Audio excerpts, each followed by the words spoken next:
आपका किया गया भजन, आपका किया गया मंत्र जाप, जब आप करने के लिए बैठें, उपास करें, मंत्र जाप करें, कीर्तन करें, तो आप जब जप करने या कीर्तन करने या मंत्र जाप करने या उपास करने के लिए जब तैयार हों और आगे बढ़ें, उपवास करते समय, तप साधना करते समय कोई परिवार का व्यक्ति आकर यदि आपका हाथ पकड़कर उठा दे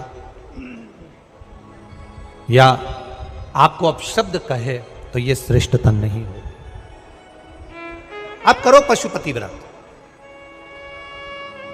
आप करो सोमवार के व्रत, पर निवेदन है कि व्रत करते समय, व्रत के पहले आपके परिवार वालों को, आपकी पति को, माता पिता को, परिवारजन को यह बात बता दी जाए कि हम ये व्रत कर रहे हैं। क्यों?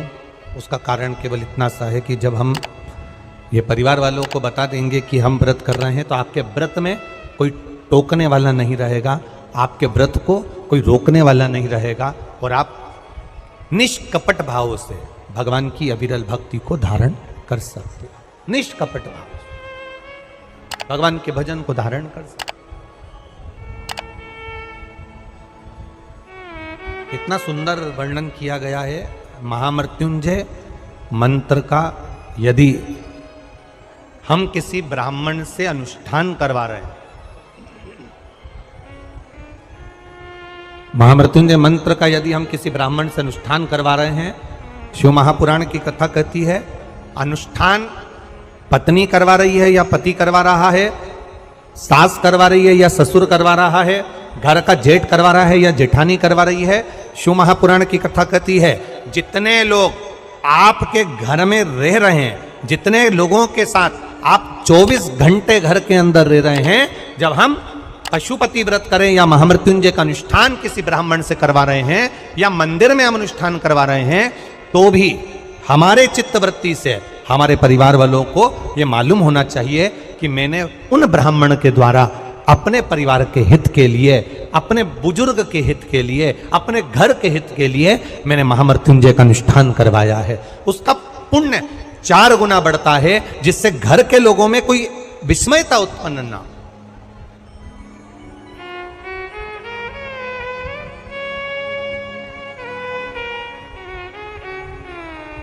हमारे भीतर कोई विस्मयता उत्पन्न ना हो, हमारे मन के भीतर कोई भेदभाव उत्पन्न ना हो। और हम तो यहां तक कहेंगे, आप अगर शंकर जी के मंदिर में जा रहे हो, 1 लोटा जल चढ़ा रहे हो, शंकर जी के मंदिर में पहुंचकर 1 लोटा जल समर्पित कर रहे हो, तो भी आपके घर के लोगों को मालूम होना चाहिए कि ये पास वाले शिव मंदिर में गई है, मेरे पास के मंदिर में मेरा घर का बच्चा शंकर जी को जल चढ़ाने गया है, मेरा पति पास के मंदिर में शंकर भगवान को जल समर्पित करने के लिए गया है। ये घर के लोगों को ज्ञात होना चाहिए।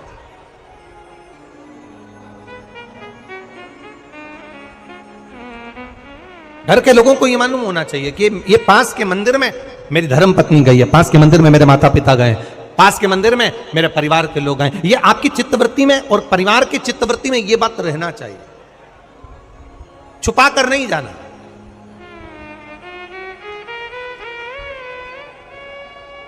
छुपा कर भगवान के मंदिर में नहीं जाना, छुपा कर पशुपति व्रत नहीं करना। महाराज, शिव महापुराण की कथा वर्णन करती है कि आप भगवान का अगर कोई व्रत, कोई साधना, कोई नियम ले रहे हो, माना आपने कोई व्रत करा, कोई करी, पर घर के लोगों को वो ज्ञात होना चाहिए कि ये मंदिर तक जा रही है, ये पशुपति व्रत कर रही है, आराधना कर रही है। आज माता पार्वती जी ने शिव जी के सम्मुख में ये बात कह दी कि मैं एकांत में जाकर भगवान का तप करना चाहती हूं और एकांत में बैठकर तप करना चाहती हूं, और उस तप का जो पुण्य है वो आपको देना चाहती हूं। शंकर भगवान ने तुरंत माता पार्वती जी से कहा, सुनो जगत जननी, सुनो जगदम्बा, सुनो पार्वती, आप तप करो, मना नहीं है, आप साधना करो, मना नहीं है, आप आराधना करो, मना नहीं है, और आप सोचो कि आपकी करी गई तप साधना का पुण्य आप मुझे दे दो, तो भगवान तुरंत कहते हैं, पार्वती जी मुझे आपके तप साधना का पुण्य नहीं चाहिए, आप अपना पुण्य अपने पास में रखो, हमें आपका पुण्य नहीं चाहिए। अभी तक जितनी शिव महापुराण की कथा हुई, उस कथा में आज तक ये बात नहीं निकली जो आज आप लोगों के बीच में इस भोपाल नरेला विधानसभा में जो कथा चल रही है, इसमें ये कहना चाह रहे हैं। बड़ा ध्यान लगाकर सुनना। आप अगर 5 महीने तक, 6 महीने तक, 3 महीने तक, 2 महीने तक, 15 दिन, 20 दिन, 1 महीना, 1 साल, 2 साल, 8 साल, 4 साल अगर आपने शंकर भगवान को जल चढ़ाया है, तो शिव महापुराण की कथा यहाँ तक कहती है कि आपके घर में अगर कोई व्यक्ति बहुत दयनीय स्थिति में पड़ा हुआ है, हॉस्पिटल में पड़ा हुआ है, कोई तकलीफ में पड़ा हुआ है, कोई कष्ट में पड़ा हुआ है, तो आप जब भगवान शिव को जल समर्पित करो तो बाबा से ये विनती कर कर भी जल समर्पित कर सकते हो कि मेरे परिवार का एक व्यक्ति, उसका ये साथ में ये हो गया और वो हॉस्पिटल में पड़ा, उसका नाम ये है, गोत्र ये है। बाबा, हमने जो तप साधना करी है, हमने जो इतने महीने तक आपको जल समर्पित करा है, हमने जो बेलपत्र समर्पित करी है, मेरे बाबा आज स्वीकार करना। और जो हॉस्पिटल में पड़ा है, जो कर्जे में लदालूम पड़ा है, जो तकलीफ भोग रहा है, ऐसी कृपा करना बाबा कि मेरे 2 महीने जो मैंने जल चढ़ाया है, उस चढ़ाए गए जल का पुण्य मैं उसके खाते में देती हूं और उसको ठीक कर देना। यह पुण्य का भाग है।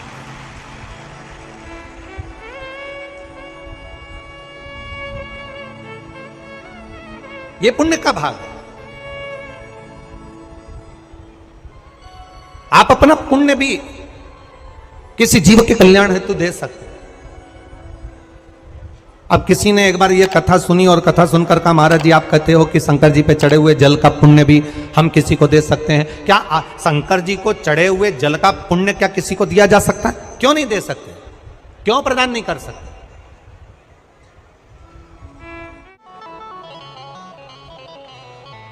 एक पुण्य का अपने भीतर एक विचार फिर करिएगा। बड़े बड़े सावधानी की कथा है। आप लोग सोचो कि यह कथा यहां से सुनी, यहां से निकाल दी, बच्ची को चीती कपड़े में झटकार दी। यहाँ कथा अगर सुनने के लिए आए हो तो थोड़ा दिल लगाकर सुनना, मन लगाकर सुनना।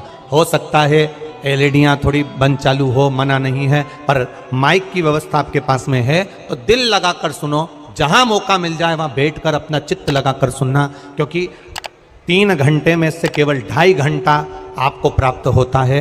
बाकी का पूरा समय आप लोग यहाँ सुबह 6 बजे से रात को 3 बजे से 4 बजे से इस कथा का इंतजार करते हो।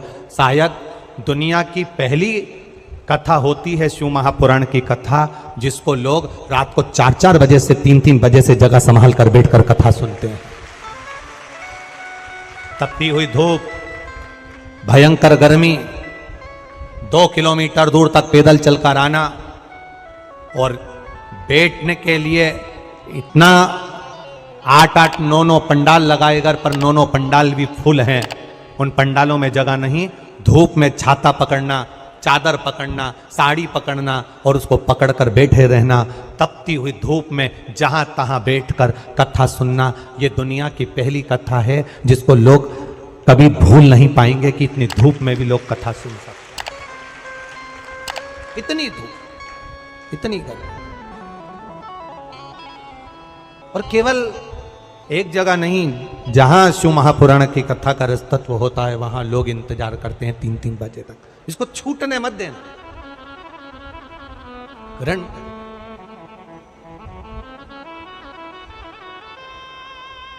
शादी में गए हो, 500 का लिफाफा दिया है तो भोजन कर कर जरूर जाना।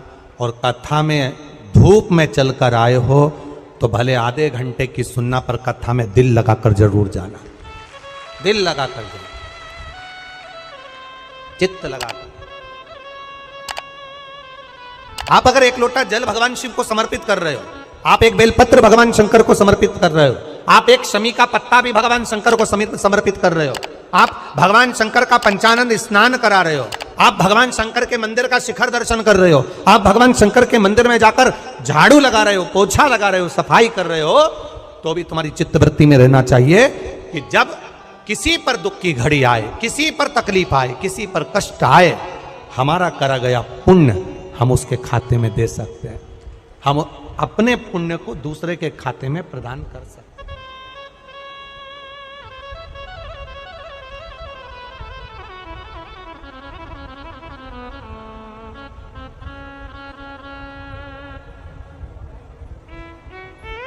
बेलपत्र, जरा ध्यान देना हो। ये बेलपत्र जो होता है, इस बेलपत्र पर कभी कभी आपने देखा होगा कि कई लोग बीच वाले पत्ते पर चंदन लगा देते हैं। ये जो बीच का पत्ता होता है, इस पर लोग चंदन लगा देते हैं। शिव महापुराण की कथा कहती है, अगर भूलवश भी अनायास आपके पास बेलपत्र भी नहीं है, शिव जी का चढ़ा हुआ बेलपत्र भी अगर आपने उठा लिया और उठाकर उस बीच वाले पत्ते पर एक चावल का दाना रखकर भी आप भगवान भोलेनाथ को समर्पित कर रहे हो, तो यह समझ लेना